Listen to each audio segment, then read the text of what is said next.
আসসালামু আলাইকুম। আশা করছি আপনারা সবাই ভালো আছেন। আমি মাসুদ শাহরিয়ার বলছিলাম, গোলসেন্সে ম্যানেজার হিসেবে কর্মরত আছি। সো আজকে চলে আসলাম একটা আমাদের যিনি সিনিয়র ডিরেক্টর স্যার আছেন, আমাদের পলাশ স্যার, ওনার ব্যাপারে কিছু কথা বলতে। আমি রিসেন্টলি একটা ইউটিউবে একটা চ্যানেল দেখলাম পলাশ স্যারের, আমাদের ডিরেক্টর স্যারের, যেটা উনি অপারেট করছেন। ওনার বিভিন্ন ধরনের ভিডিওস, ওনার বিভিন্ন ধরনের কন্টেন্ট আসেন, যেগুলো আমাদের জন্য, যারা আমরা সেলস পারসন, যারা আমরা কাজ করছি, তাদের জন্য খুবই উপকারী। Not only for sales person, যারা ইনভেস্টর তাদের জন্য সবচেয়ে বেশি ইফেক্টিভ। কারণ আমার কাজ এখানে 5 ইয়ার্স রানিং। বর্তমানে আই এম 5 ইয়ার্স রানিং। 5 বছর ধরে ওনার সাথে কাজ করছি। ওনার অনেক অ্যাক্টিভিটি, ওনার অনেক কথাবার্তার কারণে, ওনার অনেকগুলো টেকনিকের কারণে আজকে আমি এই পজিশনে। সো ওনার এই ইউটিউব চ্যানেলটাতে শুধুমাত্র আমাদের উপকার হচ্ছে, নট লাইক দ্যাট একটা ক্লায়েন্ট আমাদের প্রজেক্ট সম্পর্কে জানতে পারছে, উনি কোন জায়গায় ইনভেস্টমেন্ট করলে ওনার জন্য, আমাদের ক্লায়েন্টদের জন্য বেটার হবে, এটা বুঝতে পারছে। আরও যত ধরনের ইফেক্টিভ সলিউশনস উনি ওখানে প্রোভাইড করে থাকেন।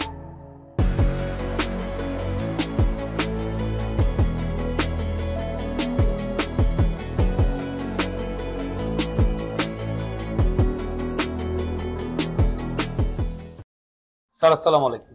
কেমন আছেন স্যার? এই আছি। একটু আগে আপনাকে নিয়ে কথা বলছিলাম, আপনার কন্টেন্ট ইউটিউবে যে নতুন চ্যানেলটা দেখলাম, ইটস ভেরি গুড। এটা আমাদের জন্য অনেক ইফেক্টিভ, প্লাস আমাদের যারা সাধারণ জনগণ আছে, যারা ইনভেস্টমেন্ট রিলেটেড জানতে চায়, তাদের জন্য অনেক উপকারী। স্যার আপনার কাছে একটা সিম্পল একটা কোয়েশ্চেন ছিল, একটা ছোট একটা কোয়েশ্চেন ছিল, সেটা হচ্ছে এই যে আমাদের দেশে বিভিন্ন ধরনের যে ইনভেস্টমেন্ট সেক্টর আছে, স্কোপ আছে, just like land, apartment, tourism, আরো ডিফারেন্ট টাইপ অফ স্কোপ আছে যেটাতে মানুষ ইনভেস্টমেন্ট করে।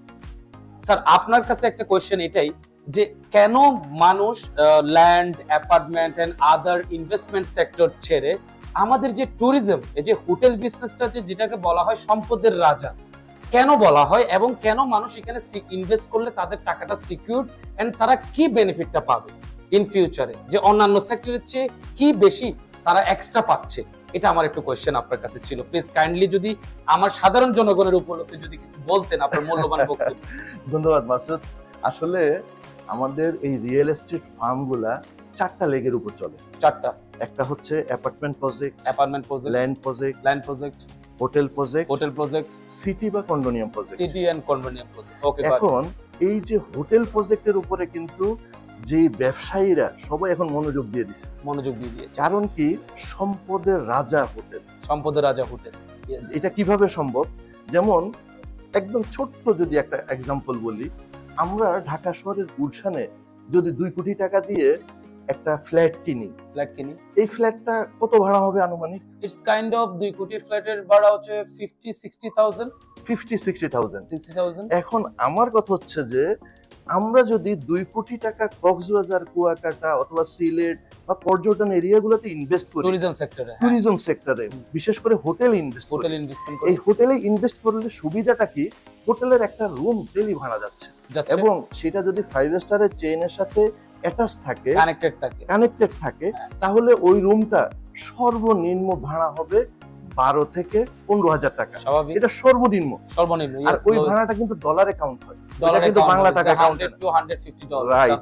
রাইট। এই তো, তাইলে হবে কি, আমার ওই যে 2 কোটি টাকা আমি ফ্ল্যাট না কিনে যদি কক্সবাজারে ইনভেস্ট করি, তাহলে আমার প্রত্যেক মাসেই ওইখান থেকে কিন্তু একটা ভালো রিটার্ন উঠে আসবে। যেটা আমি যদি ধরি যে আমার ওই রুমটাই মাত্র 10,000 টাকা ভাড়া হয়, তাইলে 30 দিনে কত ভাড়া হবে? Kind of 3 lakh something like that. তাইলে আমার কথা হচ্ছে 30 দিনে কিন্তু 10,000 করে ভাড়া হলে 3 লাখ টাকা আমি এক মাসে পাচ্ছি। ধরলাম আমার সার্ভিস চার্জ, হাবি জাবি সব কাটার পরেও কিন্তু আমার 1.5 লাখ টাকা টিকবে। তাহলে আমি 2 কোটি টাকা যদি ঢাকায় গুলশানে ইনভেস্ট করি, আর 2 কোটি টাকা যদি আমি হোটেলে ইনভেস্ট করি, সেটা কিন্তু অনেক বেটার আমার জন্য, অনেক বেটার। সাথে একটা কক্সবাজারের মতো টুরিজম সেক্টরের জায়গা একটা অ্যাসেট হয়ে যাচ্ছে সারা জীবনের জন্য। এইটাই যে একটা অ্যাসেট হয়ে যাচ্ছে। দেখা যাচ্ছে আমি রিক্রিয়েশনের জন্য যে কোনো সময় কক্সবাজার গেলে আমার নিজের হোটেলে উঠতে পারতেছি। আমার রুমে থাকলাম, আমার হোটেলে উঠলাম, মানে নিজের একটা প্রাউড ফিল হয়। এখানে আরেকটা প্লাস পয়েন্ট আছে স্যার, যেটা আপনার কথার সাথে মার্চ করতে পারে, সেটা হচ্ছে ফ্ল্যাট কিন্তু ইনস্ট্যান্ট রিসেল করা যায় না। রাইট, হোটেল সেক্টরে আপনি ইনভেস্টমেন্ট করলে কিন্তু এটা রিসেল করার সুযোগ সুবিধাটা থাকে। স্যার এটা যদি একটু বলতেন, সুযোগ সুবিধা কিভাবে স্মুথলি বের হওয়া যায়, এক্সিটটা কি?